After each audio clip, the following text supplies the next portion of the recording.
Coming up on 5 Minute News.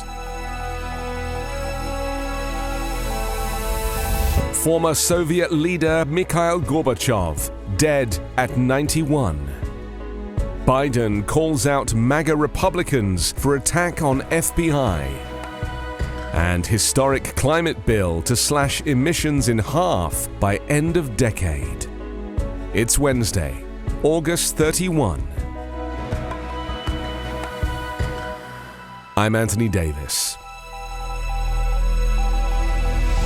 Mikhail Gorbachev, who set out to revitalize the Soviet Union, but ended up unleashing forces that led to the collapse of communism, the breakup of the state, and the end of the Cold War, died yesterday. The last Soviet leader was 91. The Central Clinical Hospital said in a statement that Gorbachev died after a long illness.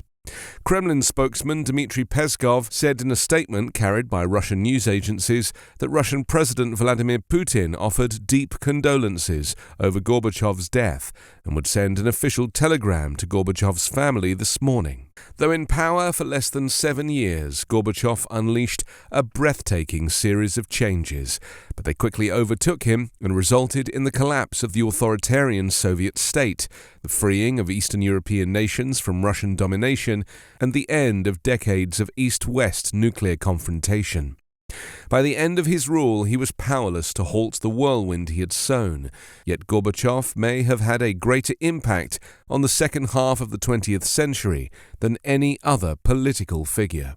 Gorbachev won the 1990 Nobel Peace Prize for his role in ending the Cold War and spent his later years collecting accolades and awards from all corners of the world. Gorbachev also warmed to Ronald Reagan, with whom he agreed in 1986 to reduce medium-range nuclear missiles in Europe, and who later urged Gorbachev to tear down the Berlin Wall.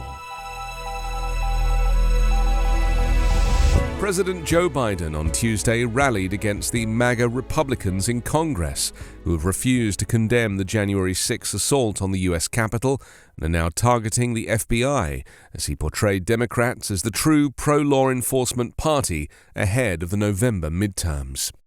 Biden seized on comments from allies of former President Donald Trump, who have called for stripping funding from the FBI since it executed a search warrant at Trump's Florida residence. Biden's remarks were the first substantive defense he has made of the FBI since the August 8 search at Mar-a-Lago, which triggered not just withering criticism of the agency, but threats of violence against its employees.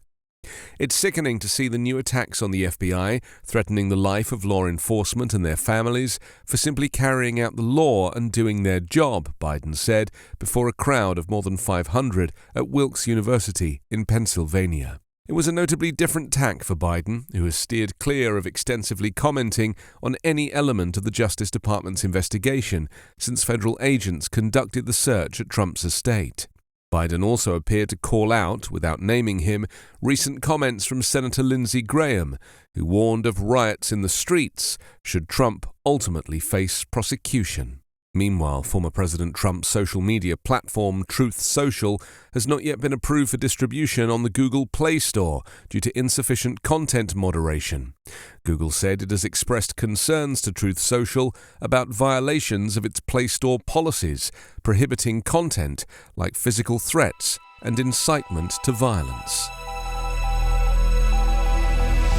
New analysis has shown renewable energy is set for an unprecedented boom in the US in the wake of its first ever climate bill, with the capacity of solar and wind projects expected to double by the end of the decade and providing the bulk of total American electricity supply. The passage of the legislation known as the Inflation Reduction Act is designed to propel the US towards the forefront of the clean energy economy, experts predict, helping it compete with China on the manufacturing and installation of solar panels, wind turbines, batteries, and emerging zero-carbon technology. The tax credits contained in the bill's $370 billion of climate spending should help double the capacity of installed wind and solar by 2030, according to an updated analysis by the research firm Energy Innovation. This extra resource could enable clean energy to provide anything from 72 to 85% of total US supply. There's also billions of dollars for the domestic manufacturing of clean energy components, as well as rebates for people to buy electric cars. Climate campaigners have welcomed the legislation as a long overdue breakthrough, although they have criticized aspects of the legislation that throw open large areas of public lands to oil and gas drilling.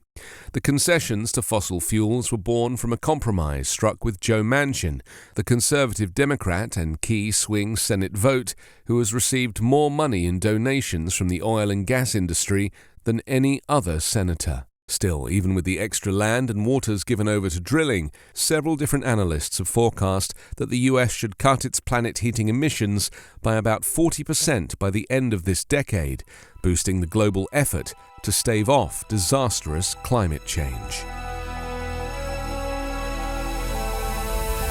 You can subscribe to 5 Minute News on YouTube with your preferred podcast app. Ask your smart speaker or enable 5 Minute News as your Amazon Alexa flash briefing skill.